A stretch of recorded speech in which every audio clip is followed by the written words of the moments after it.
Hey, welcome back guys. Now let's talk about how I can change the battery in this GMC Yukon key fob here. It works for these models 2003, 2006, and you don't need any fancy tools, you just need only one battery like this 2032, and you can find this battery in the description, and also a small flat screwdriver. And now when you're ready, let's begin with the tutorial. The first thing you need to do is turn this key like this on the bottom, and right here, you see this small hole. Now you need to insert the tip of the mechanical key right in this hole like this, and now twist it a little bit, and this will crack open, and this way you can very easily separate this fob into two pieces.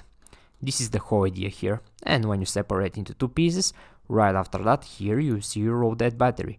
Now to remove the battery, again it's very easy. Just take the tip of the small flat screwdriver, insert it here, right here, and now push the battery outside.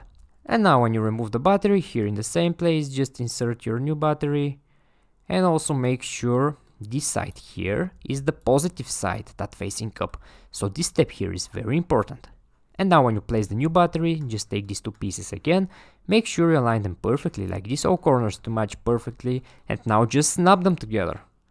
And when you snap them together, right after that, your key will be ready. You don't need to do anything else after that, it will just work fine.